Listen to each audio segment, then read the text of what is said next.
Welcome, everyone, to the Nonprofit Culture of Success Ask the Experts edition for Wednesday, October 18th. I'm your host, Russell Dennis, and we're back for another Ask the Experts edition. And today, I have got Francine Tone of Tone and Tone, who is author of the #1 best-selling book, What Every Good Lawyer Wants You to Know.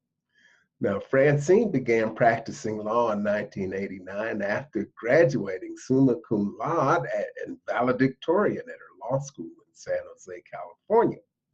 She began her practice as a trial lawyer and later shifted to appeals and is a certified appellate law specialist, certified by the State Bar of California, Board of Legal Specialization.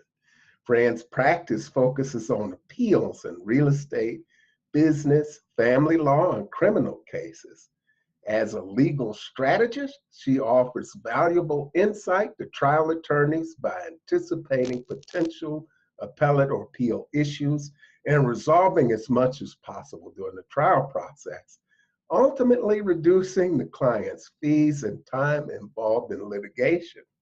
She's provided multiple continuing education training as well as teaching law school courses and has served as a judge pro tem for nearly 20 years. She's managing partner of those law offices at Tone and Tone, and as I said, author of the best-selling book, What Every Good Lawyer Wants You to Know. And I had the privilege of spending a few days with Fran at Roberto Candelaria's sponsorship boot camp several weeks ago. And I just had to have her on this program because she's a person of integrity, and I wanted you folks to know more. Fran, welcome. Thank you for joining us, and tell our audience a little bit about you that we may not have covered yet. Well, okay, well, here's something that's a little off the beaten track. I am an attorney. I've been an attorney now for almost 30 years, and but I live in the Tahoe region by Lake Tahoe, California, because I am an athlete as well. I'm an avid skier.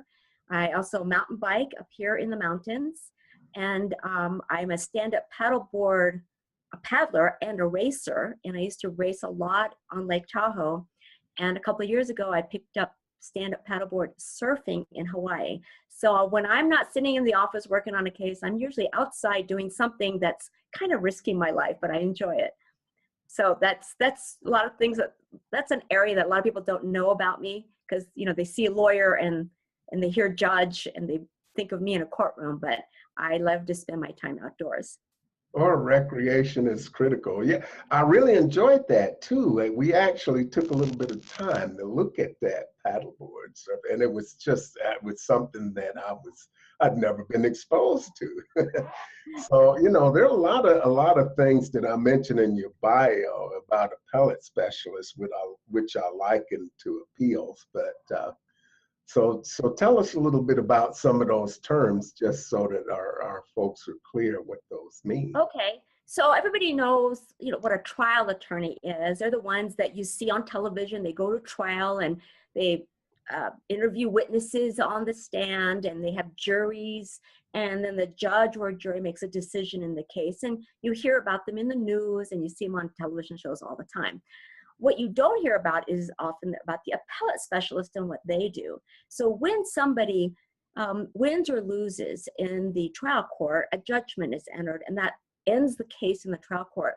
And if the losing side is unhappy with the result, they will then want to appeal to the higher courts. You have the Court of Appeal or the Supreme Court of the state. And ultimately, there's the highest court in the country, which is the United States Supreme Court in Washington, D.C. And very few cases get to that court, but I handle the cases after they go to trial now. And often I'm hired by actually the winning side to defend the judgment. But in a lot of my criminal cases, I represent the appellant or the criminal defendant who has obviously lost the case, and I'm appointed to represent them and take it up on appeal. And so at appellate levels, we spend more of our time kind of with our heads in the law and in the books and in research and writing, whereas the trial attorneys spend a lot more of the energy in the facts of the case. And that's, the facts are determined in the trial court. And our arguments are one per case, and we argue in front of a panel of justices at the appellate court, and it becomes more of a discussion of the law with these justices. And it's sometimes it's a very academic kind of discussion. It's very interesting. Do you find, Fran, that you, as you practice, you've been in for quite a while now, are you finding that more and more cases are going to appeal as the number of lawsuits seems to go up? I'm not sure if that's true or not, but there's a lot more discussion about that. Right. Yeah, I think that more and more people want to appeal. And this is something that, as an appellate lawyer, I'm able to look at a case, and if it's on the cusp, you're not sure if they could win it on appeal or not, I'll tell somebody that. But I'm going to tell you, 9 times out of 10, the cases that people want to appeal, I can look at it and tell that person, when you appeal this case, you will lose. Save your money and move on with your life. And a lot of attorneys aren't willing to do that with clients because, you know, I don't make any money when I tell a client, don't spend any money, go on, move on with your life. But I feel like that's the best service that I can provide a client when they come to me. I've had many, many cases, especially coming out of family law in California. A lot of family law cases are decided based on what the trial judge's view of the facts are and their discretion.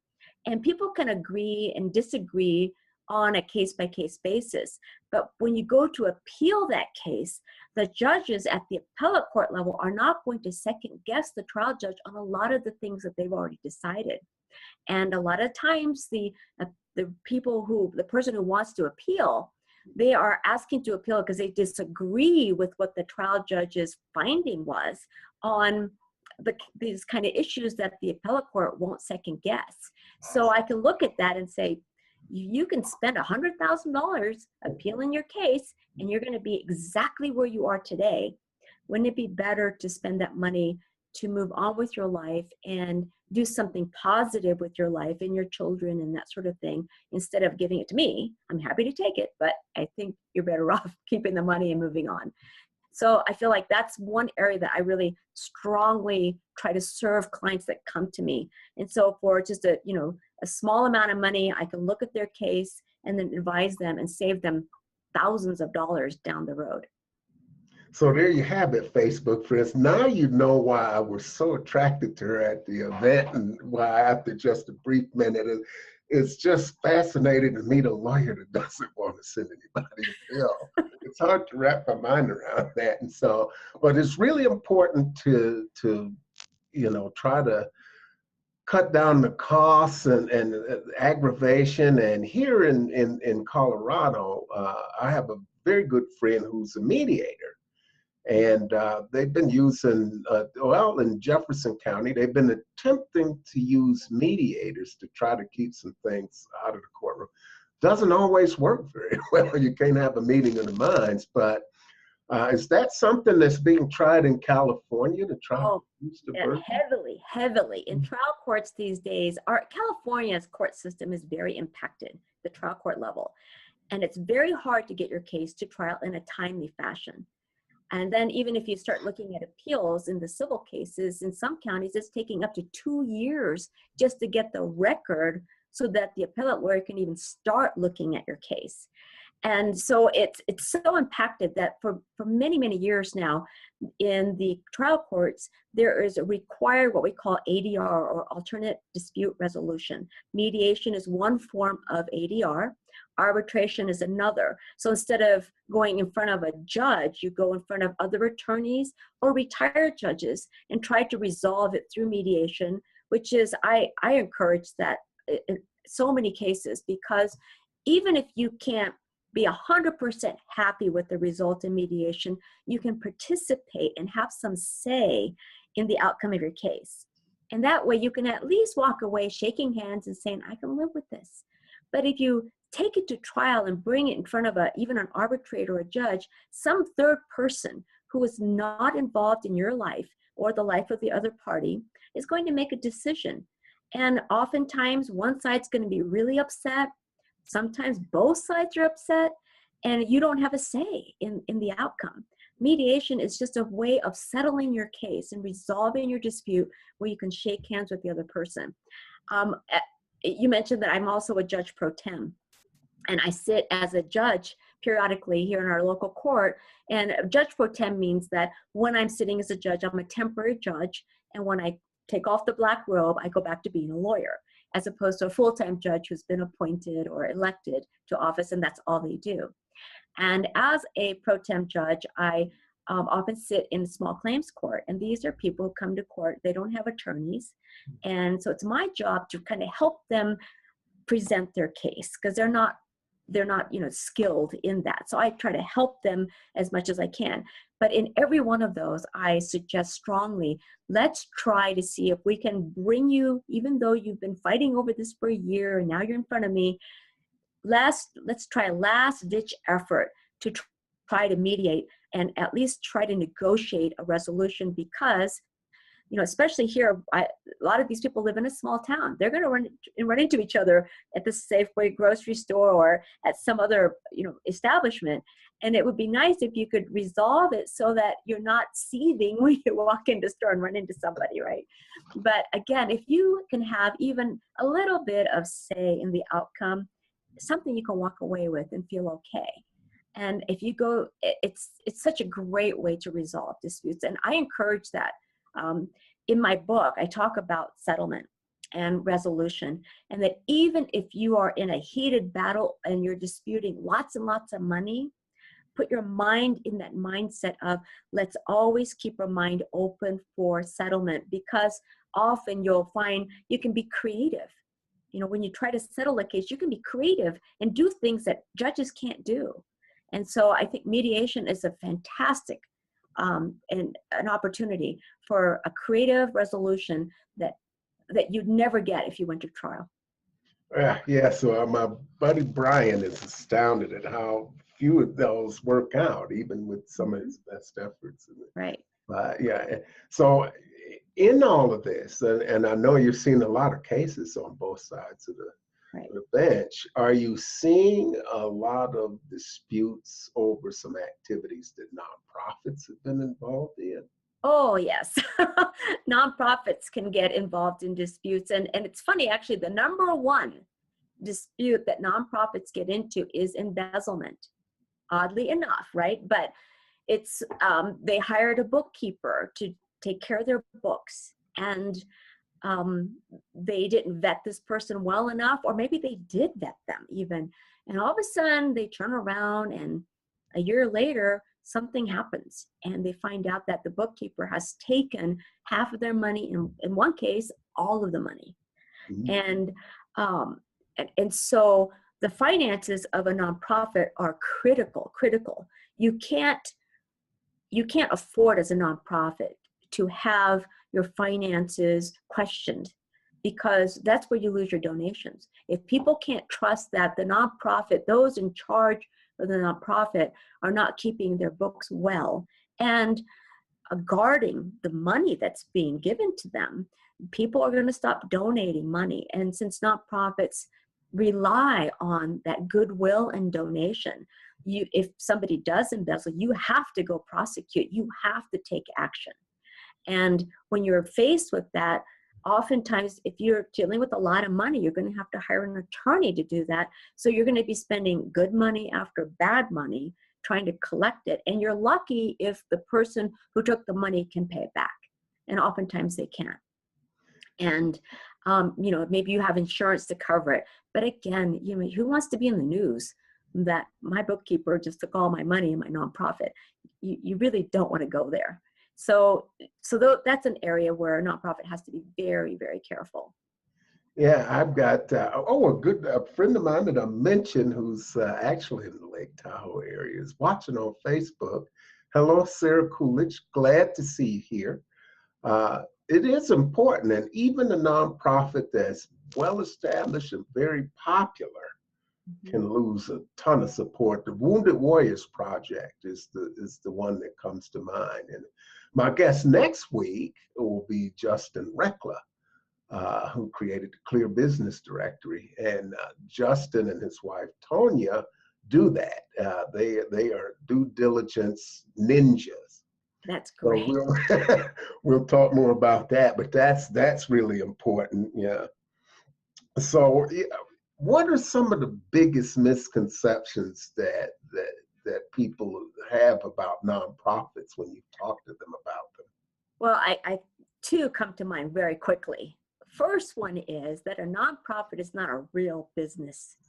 It is certainly a real business, and it needs to be treated like a real business. So if you were a business person and you had a business selling, say, widgets even, rubber duckies, little whatever, you would make sure that your marketing was correct. You were targeting the kind of people. So you would have a marketing plan.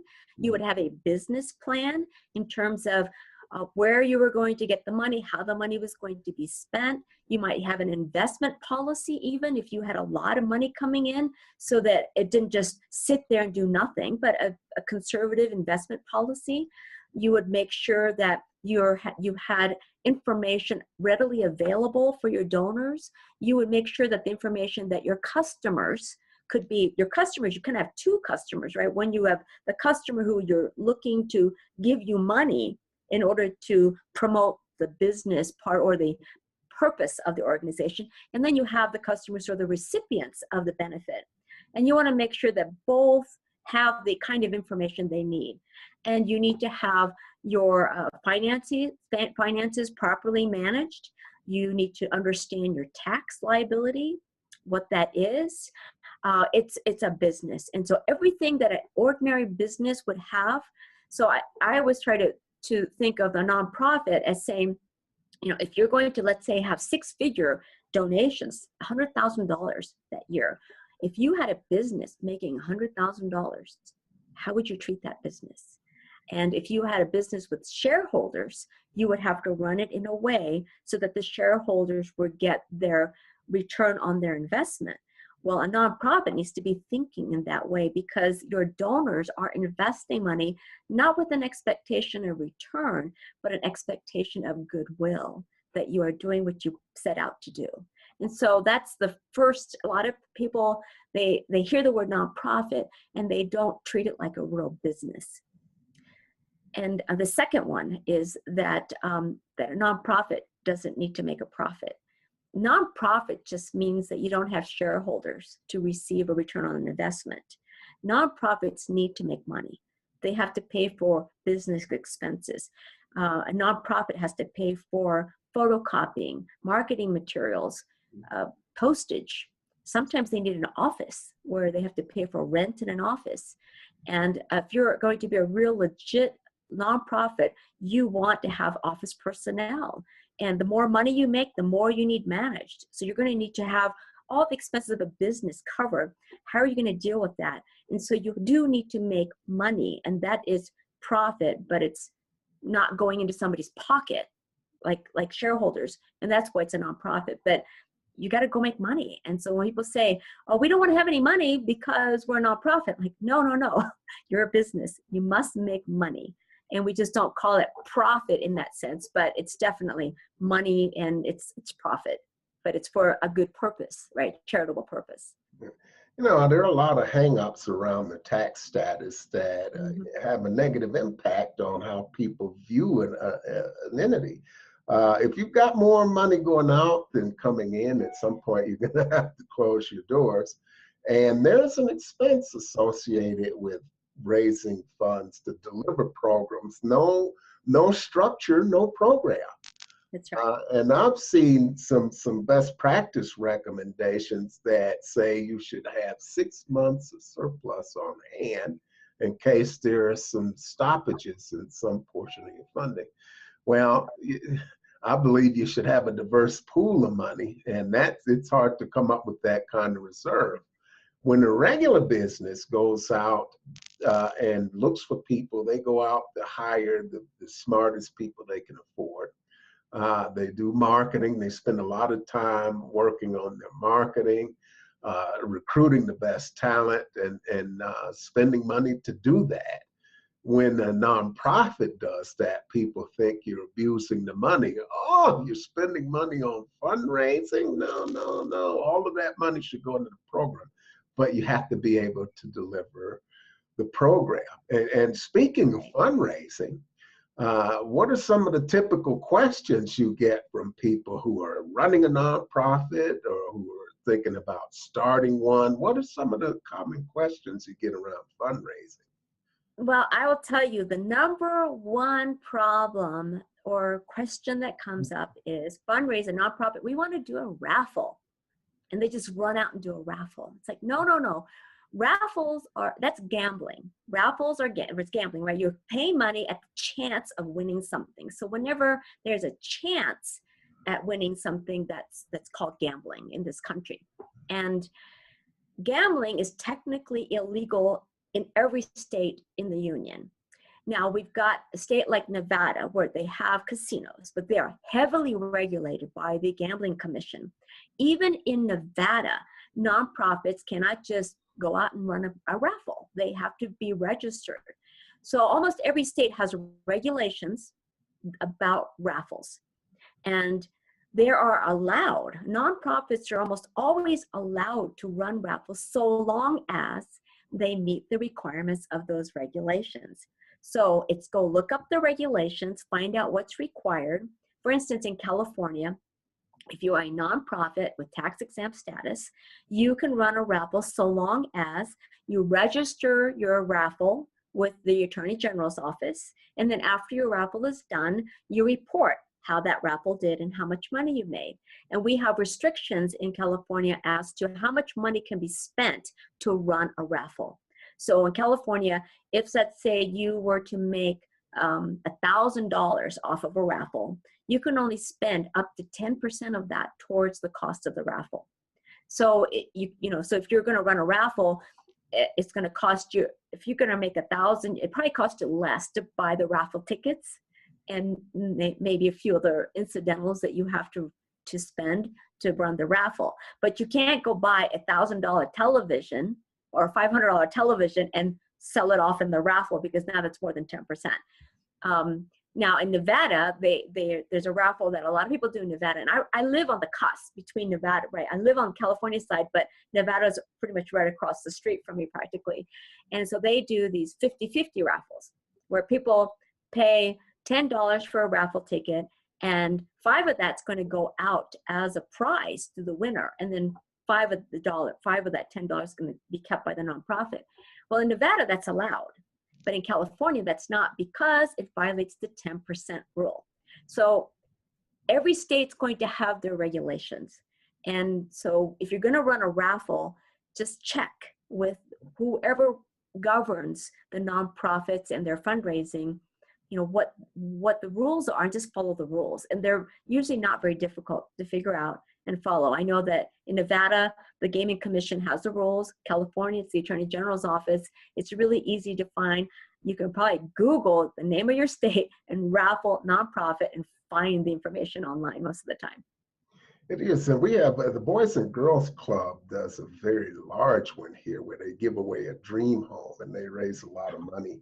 So that's well regulated, and so but most people I don't hear many nonprofits talk about a raffle, but yeah. And you mentioned one thing that a lot of people, that sort of flies under the radar, is this fundraising registration. Are you running into a lot of nonprofits that actually have not done that? In terms of the raffle, because in California, you don't have to register fundraisers unless it's a raffle, because it's considered gambling. But if you're doing a silent auction, for instance, people are actually bidding, but they're actually bidding on something they're going to get if they win the bid. It's not a chance, right? And so that's not considered gambling. And they're actually buying something of value when they pay for it. And the mistake that's often made with, say, silent auction is if you have a product there, let's say you've got a $500 television set that you have up for silent auction, and the starting bid is $100. That television was probably donated. That's usually how this happens. People donate product, and then the nonprofit gets to start the bid anywhere, and any dollar they make is all the money that the nonprofit ends up with. But if I go in and bid $100 on a $500 television set and I win, I don't have a $100 deductible. I just got a $500 television set for only $100. I made out. So the person who's writing that check on the silent auction, unless they bid above, let's say it was a $500 television set and I wanted it so bad that I paid $600 for it. Well, $500 is the cost of the product that I receive. $100 would be a donation. And so that's really more of a accounting for the donor or the person bidding, not an accounting for the nonprofit, because all that money that the nonprofit received is all, essentially donated money. Okay.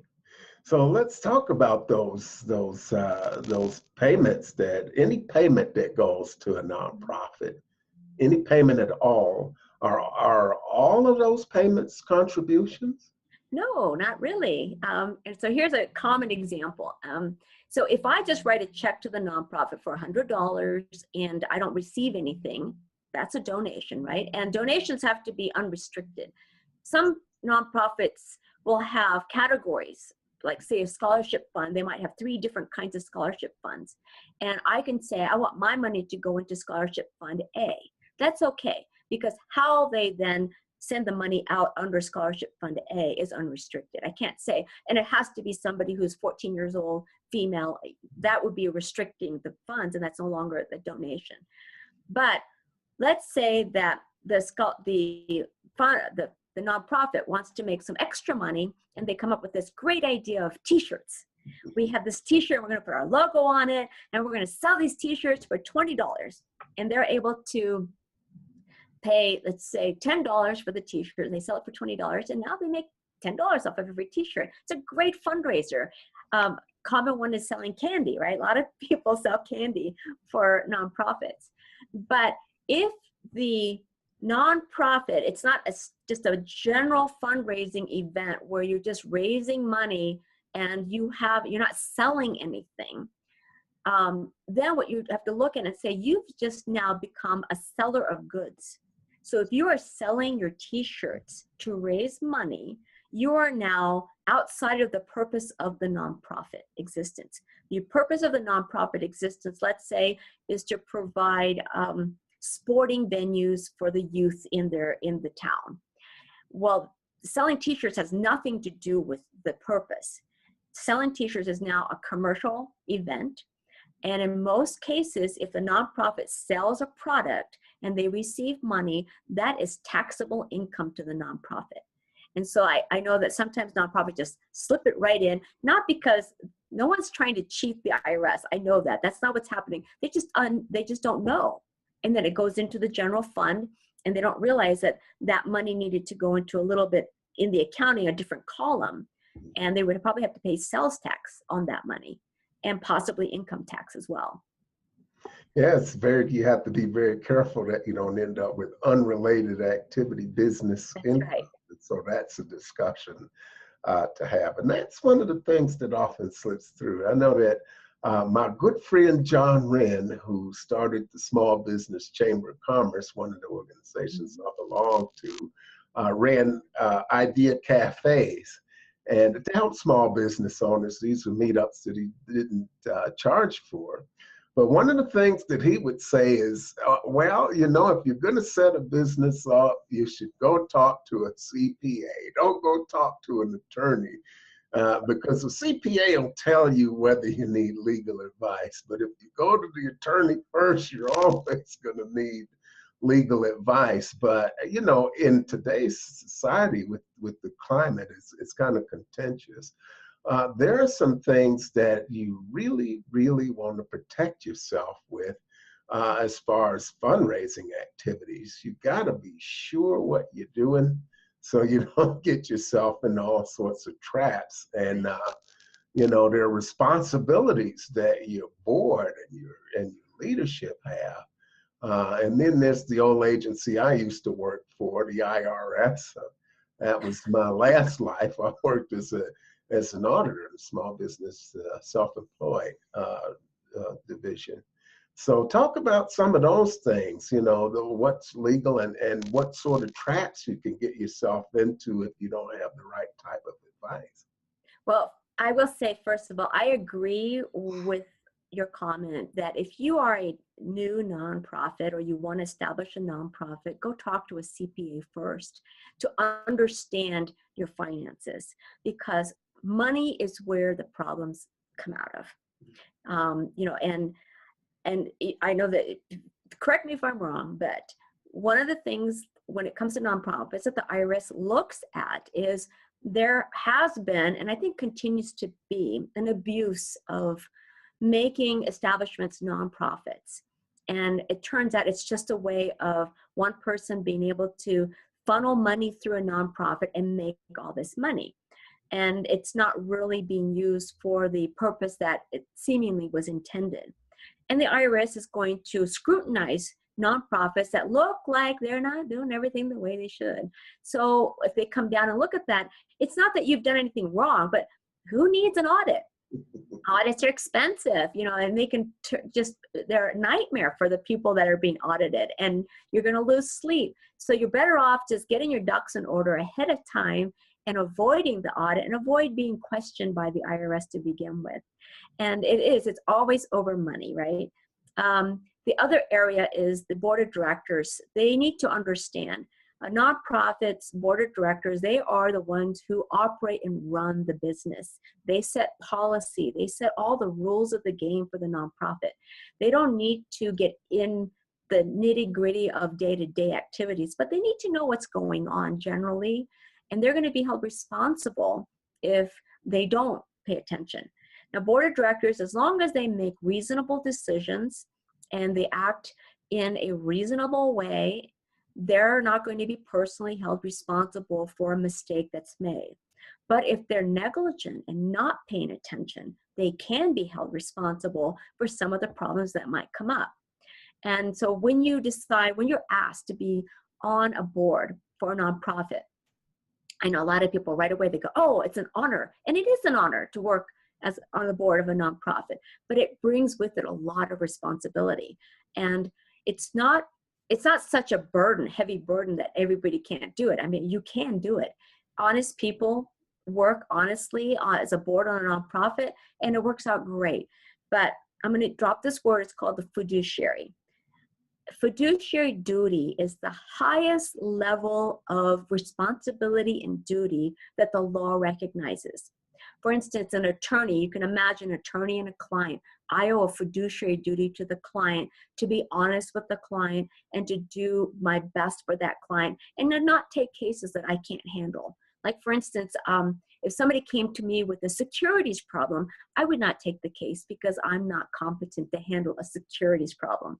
But it's a high fiduciary duty. So when you're on a board of a nonprofit, you owe fiduciary duty to the donors, to the people that are receiving it, and you're going to be held to a very standard. But like I said, as long as you act in good faith and reasonably, you're going to be okay. But you need to understand what that means. And if you Googled fiduciary duty, you would come up with a ton of information on what that entails. But that's something where both a CPA or an attorney could explain that to you. And you should understand what that means before you say, oh, yes, I'll be on the board of directors of a nonprofit. Yeah, my experience with working with nonprofits and outside of it is that you probably need to talk to both if you're a nonprofit, because so much of what can get you in the hot water revolves around finances that you really have to have a close look at it. And talking with attorneys, because there's so many legal, so many ways you need to protect yourself and to comply with laws of the land, and who can talk to you about the type of vehicles you need to protect yourself, like certain types of insurances and other types of risk management that are critical to a nonprofit. And so there's some other common pitfalls that you might see. What are some of those? Some other common pitfalls are like management companies. If you get big enough to be a nonprofit, but you don't want to, this happens a lot where nonprofits, sometimes some nonprofits are very active during parts of the year, but not other parts of the year. And so they don't want to have a full-time staff. So they end up in a contract with a management company. And that, and so the idea is this management company will help the nonprofit when they're active, but then they kind of go dormant when they're not active. And then, or they get so big, they need all this expertise, but they don't want to spend the money to hire people with that expertise within the organization, because that can get very expensive. Well, management companies, you have to vet extremely well, because there are those out there who are preying on nonprofits, and they are not what I would call legitimate businesses, and they will prey on the nonprofit and will try to push contracts, giving you this idea they're going to do all these great things for you, but actually the contracts are written in a way that really favors them, and you lose control. And what a board of directors cannot ever do is lose control of the nonprofit to a management company. So some of the things that you might want to look out for is, how long is the contract? Long-term contracts, that's a telltale sign, right? I mean, if a company should be able to say, for the next 3 months while you're really active, we'll help you with doing some things. A contract that gives them control over finances or policies. That's something you probably want to be careful not to enter into, and you have to read these contracts very carefully. So if you're getting into a management contract, that's an area where you might want to have an attorney. There are attorneys who specialize in advising nonprofits, because there's so much that one has to know about nonprofits that are unique. So it might be a good idea to consult an attorney who specializes in advising nonprofits to look at a management company. So they're going to be able to look at that and say, this is not a legit management company, or one that their contract is so skewed that you're going to lose control. And so that's an area you have to be really, really careful about, and not just jump in just because it sounds good at the moment. And I know that's what happens a lot of times is, they're selling you snake oil, and you got to be careful not to buy snake oil. Is that something that's common as far as using management companies? I haven't actually run into a nonprofit that does that. Is that more typical of your larger nonprofits, or what's the sort of revenue range that you see these these management companies operate in? Well, they're obviously looking at that nonprofits that are making more money, right? Because it doesn't make sense for them to go after people who are only like low six figures. But when they start making a lot of money and it becomes a really highly marketed type of nonprofit where donations are coming in streamline a lot, if you're selling snake oil, you're looking for where the easy money is, and easy money is where there's big money. And you have to watch out for that. But at the same time, if you're a smaller nonprofit, be watchful. If somebody offers to do services for you outside of the nonprofit, and all of a sudden you're paying for services outside of that, what are you really getting out of it? What is it they're really going to do? And it could be a management company, or it could be even a marketing company. Oh, we're going to market for you. Okay, one of the things you have to know about marketing is there's no absolute guarantee in marketing. Marketing is a hit and miss. And so, what are you paying for? If you're paying for someone to do your website, great. But ask yourself how much money you're going to make off of the website. You have some of these nonprofits, they pay, a couple $1,000s for a really fancy website, but it turns out that all of their marketing is word of mouth in a small community. You don't need that fancy website. So it's being reasonable. What is it that you really need? And even if these companies are not trying to sell you snake oil, just ask yourself, is this something we really need? Or does it make sense to go that route when we've been making all this money with such great goodwill in our community by just going out and talking to people? And so it just depends on what your needs are. But you have to be, like I said, the board of directors, you got to be smart about it and not just sign a contract because it sounds like a good deal at that moment. Okay, yeah. So yeah, I guess those are predators that you find in any instance, but Right. it can be absolutely devastating if they abscond with the money, as we talked about earlier. Right. And it really puts a cramp in what you're doing. And so, yeah, it's just managing the books, the board of director responsibilities. You know, what are some of the common traps you see with board of director responsibilities? Well, the board of directors, a lot of times it's not fully understanding what's going on behind the scenes. They'll hire, let's say they'll hire a manager to run the office, a small office. And the manager starts doing things and starts entering into transactions, and the board of directors just isn't paying attention. And that's like the number one pitfall, right? Is that the board of directors stops paying attention because they think things are going well. The other one is the bookkeeper, which I mentioned earlier, is letting a bookkeeper run with the finances, and then all of a sudden all money's gone. They don't know how that happened. And had they seen the bank statement, let's say every single month, they would have seen the money. How come there's $1,000 less? Or I thought we made $6,000 on that fundraiser. How come there's only a $4,000 deposit? Or where's all that cash? What happened to the cash? If you're on it and see it, and you put in some safety gauges in your organization, you can avoid the embezzlement by the bookkeeper. So I've had, so a couple of things that you can do to avoid that is that the few nonprofits that I've worked with in the past is I have the bank statement sent to, say, the president of the organization, who is not the treasurer or not the bookkeeper. The bank statement goes to the president or somebody else, and they open the bank statement, make a copy of it, so they have a copy of it all times, and then they send it off to the bookkeeper for their reconciliation and all that. And then so every month you have somebody who's not the bookkeeper and who's not the treasurer looking at the bank statement. So you're only 1 month out of something going wrong. So that's one way to make sure that a lot of times what happens with the embezzlement is that the bookkeeping, everything, the bank statement, every piece of financial information went directly to the bookkeeper or directly to the treasurer, and nobody else saw it. And they're relying on reports generated by that one person. And then all of a sudden, the reports are fabricated for a couple of months, and then something happens, like a vendor calls and says, we haven't received payment on whatever it was where we did this thing at your fundraiser. And then the question starts coming up. But if you make sure that the bank statement goes to a different person than who's actually doing the bookkeeping, you're only 30 days out of a problem.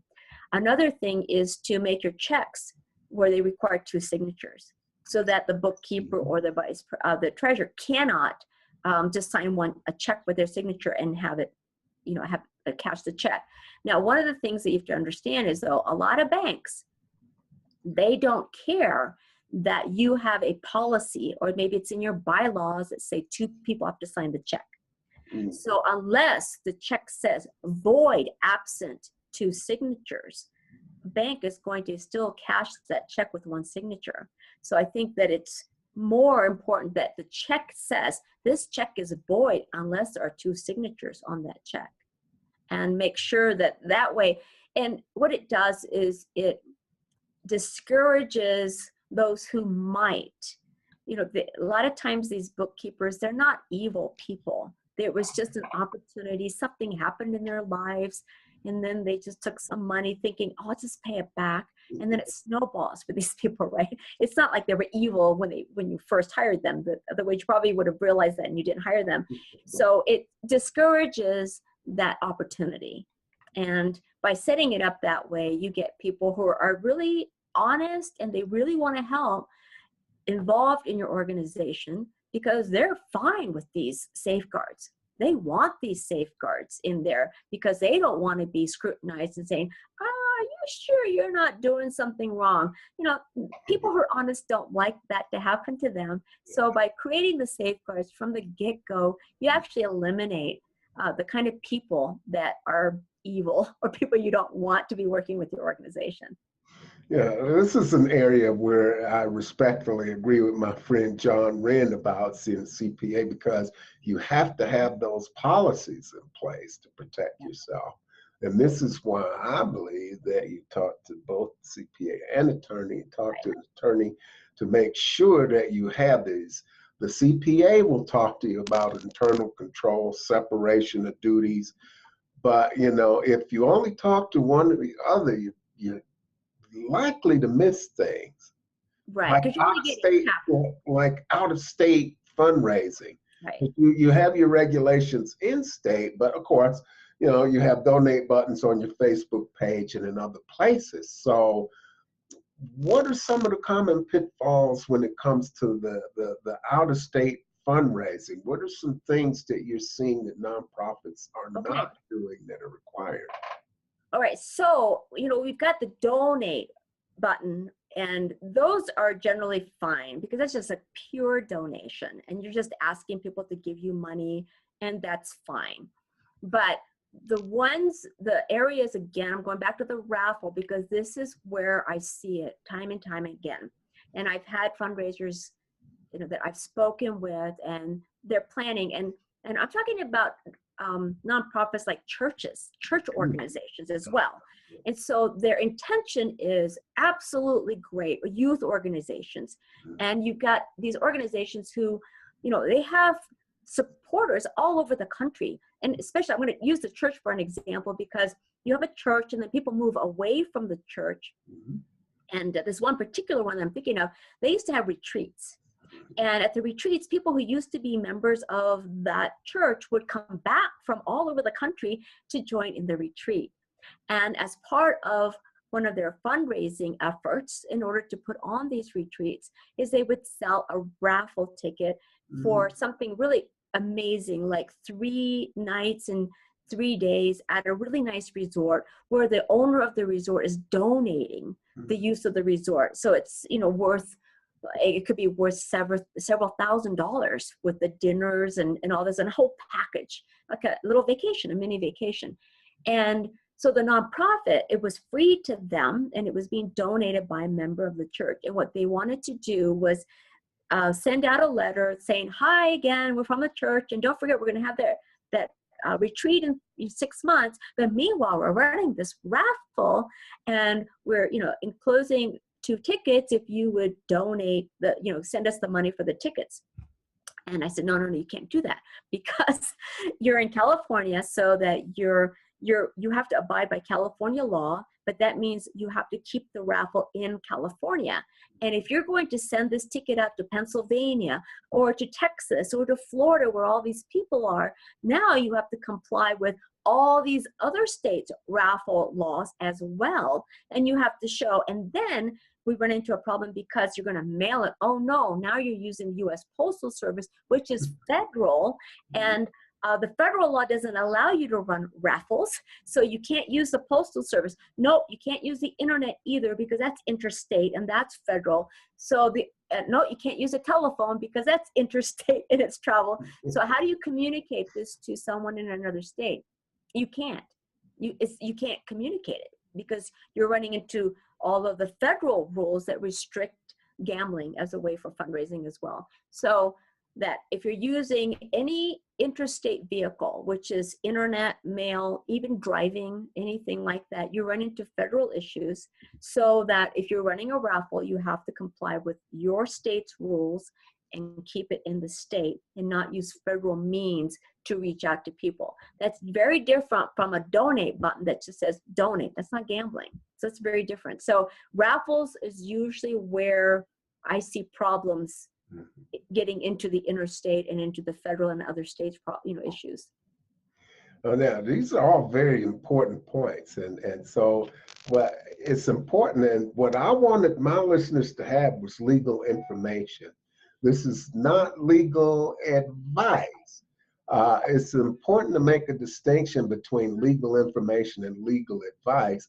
Legal information will give you some food for thought to go in, do a deep dive, delve in. So I've got people watching from different parts of the country. So wherever you are, if you're a nonprofit, talk to a CPA, and chances are you have one keeping your books, but talk to a CPA. Make sure you talk to an attorney to make sure that you're doing everything above board legally, that you've protected yourself, and Fran, would you explain that distinction between legal information Sure. and legal advice? Because there's a really clear and strong difference. Yes, there is. So legal information, when you Google things on the internet, you're really finding legal information. And I can't guarantee that what you find is even reliable. Some of it's going to be reliable, some of it's not. When you go onto an attorney website and they're talking about a case, they're giving you legal information and their opinion about something on that case. But again, it's just their opinion on that one little aspect, but it's not legal advice. In order for it to be legal advice, you must have a relationship with a lawyer, an attorney-client relationship, one-on-one. And so here I am sitting in a room and I'm talking to Russell in another state, and we've got all these people watching. I don't know anything about anybody who's watching today, and I don't have a relationship one-on-one with anybody. So no matter what I say, I'm only giving out legal information, because legal advice comes from that relationship where I learn the specifics about your situation down to the very detail. And I'm able to provide you with advice that you can act on legally.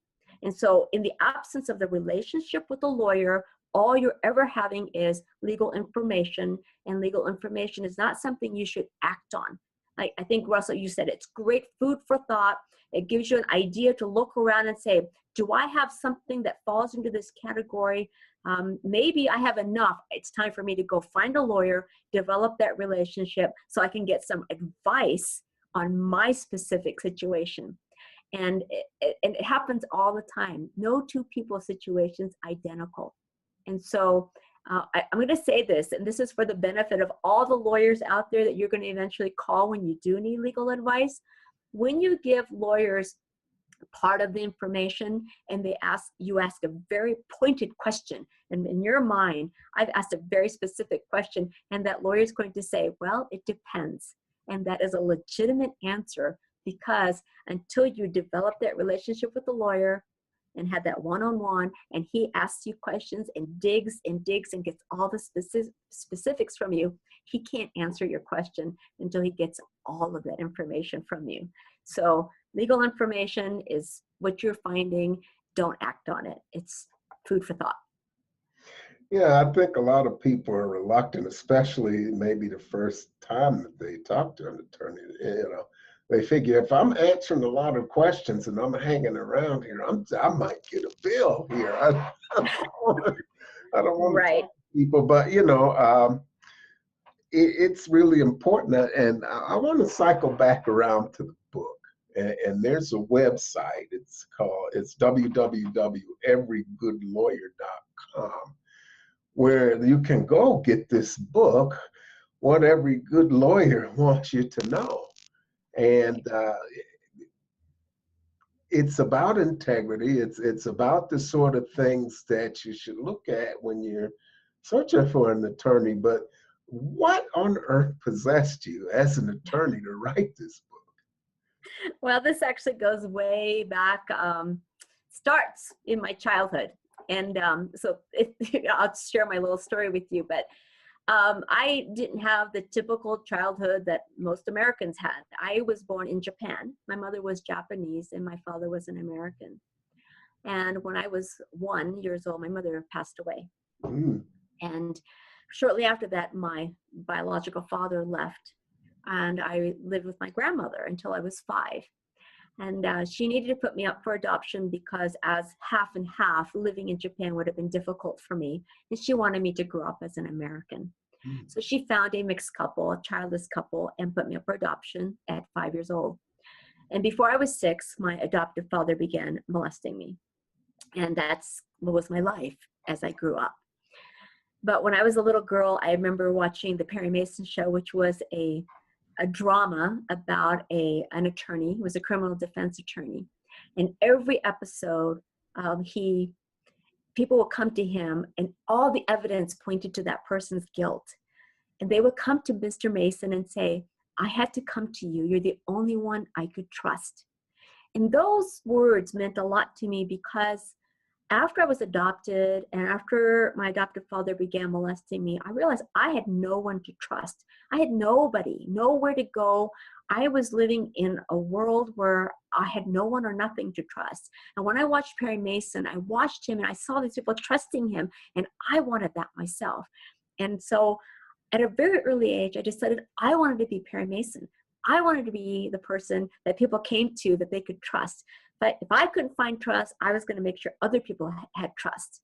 So when I became a lawyer, I eventually became a lawyer, and I would spend hours and hours of free time with my clients. I wouldn't charge them for this, explaining the system, what they're about to get into, and because it's scary. People come to lawyers because they have a problem, and it's scary. They don't know what's going to happen, and there's a lot of things that can happen, and a lot of things that happen that upset clients that shouldn't upset them if they knew what it was about. And I'll just give you a real little example. And I see this happen all the time. When I used to do trial work, I'd go to court, we'd have a hearing, and my client would come with me. And I'd walk into court, and I would shake hands with the other side's attorney, say, "Hi, Joe, how are you doing? How's the family? How's the kids?" And my clients didn't get upset, but I would see other people's clients, other attorneys' clients getting upset. They were like, "Why is he talking to the enemy?" You could just see that on their face. But my clients didn't get upset because this was something I told them ahead of time. I would tell them, my job is to maintain a very professional relationship with all the other attorneys and the judge so that my credibility is always 100%. So when I say something in court, they believe me. And you want that from me. So when you see me in court shaking hands with opposing counsel, asking them about their families, I'm developing a rapport with these attorneys and maintaining my professional courtesy with them so that when I need a little favor from the other side, they don't shun me away, because sometimes I need those favors just like they need them from me.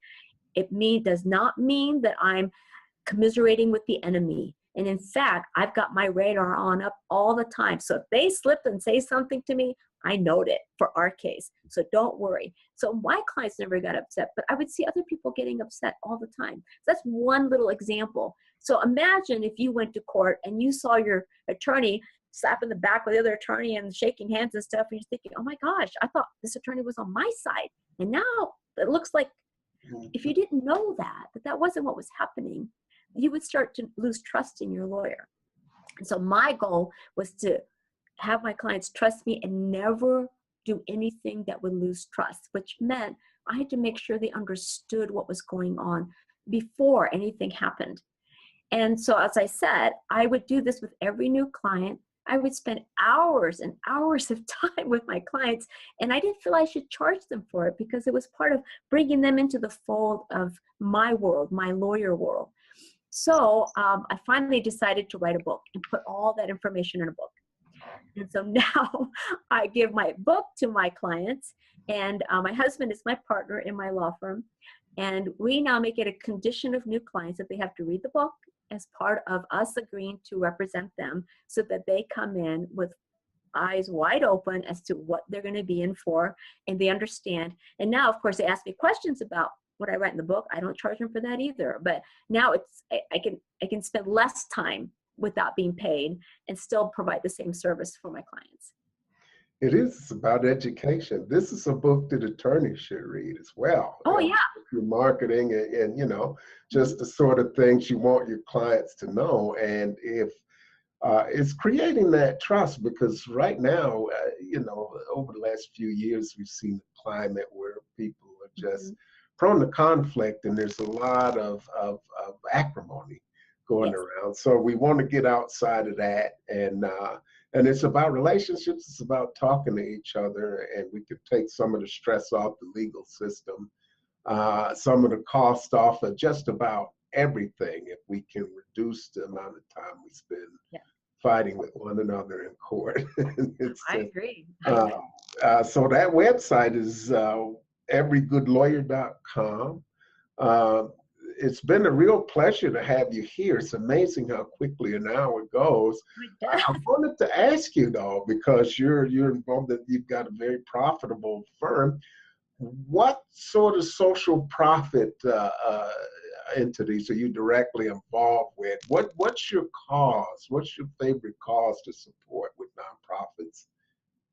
Oh, the kinds of nonprofits that I support are ones that work to empower women and girls. And so I'm a member of our local Seroptimus Club, and the Seroptimus is an international organization of business and professional women who support the idea of creating programs and supporting programs to empower women and girls through social and economic empowerment. And I've also, when I donate my money, I'm looking to see how it helps women and girls. And now that you've heard my background, usually it's, I'm interested in looking at things that are helping girls coming out of sexual trafficking, and anything that educates women and girls at an early age to become bosses of their own body, bosses of their own destiny. And that's an important part socially for me, to be able to support women and girls in that arena. And there are a lot of people that I know that should talk to you. So I'll cycle around offline. It has been a pleasure. Thank you very much for investing this time with our friends. Are there any other closing thoughts you'd like to leave before we sign off? Just if you get my book, the beginning of my book, I also talk about how to find a lawyer. And I'm just going to tell you here, so you don't even have to open the book to find it. The most responsible way you can find the right lawyer for you is through a referral system. And you should get a referral from somebody who's worked with a lawyer or knows a lawyer. And this is how you start. If you don't know anybody who's a lawyer, you know somebody who knows a lawyer. And when you meet somebody, even if the lawyer is, say, a family law lawyer that does divorce, and you're looking for a nonprofit lawyer or a criminal lawyer, go talk to that lawyer. If your friend says, this guy was great, or this woman was great, but she only does divorces, or he only does criminal law, go talk to them, call them up. Say, hey, my friend Joan referred me to you and said you're a great lawyer, but I understand this is the kind of work that you do. I'm looking for a lawyer to help me with whatever your problem is. Do you handle those kind of cases, or can you refer me to somebody who does? Now you're starting the referral process. You may have to go through several people before you find the right lawyer for you, but that's how you go about finding the lawyer that you're going to first interview. And then once you get to that first lawyer's office, okay, he's interviewing you or she's interviewing you just as much as you're interviewing them. A lawyer has to ask the question, do I want you as a client? Just as much as you're asking the question, do I want you as a lawyer? It's just like two people meeting. Do I want to be friends with this person? Do I want to do business with this person? Both parties are looking at this. And so the more honest you can be, the more you can have a conversation, find out who this person is. You're trying to find out, can you trust this person? And they're asking the same question about you. And so it's not a secret. It's not some weird science or anything. But use a referral system so that you're actually getting to that person through a reliable method, as opposed to just finding it on the internet or Yellow Pages. I don't know if anybody even looks at Yellow Pages anymore. But remember, everything you find that's out there is just another form of advertising. And people can put anything up there. So you go to the website after you've talked to the lawyer to find out, or before you go, oh, they're really a legit lawyer. But that's not how you're going to find your lawyer. Very good. And again, it's all about relationships. Yes. Francine Tone, thank you very much. Thank you. Don't forget, friends, to join me next week with Justin Reckler, and we will talk more about protecting your nonprofit.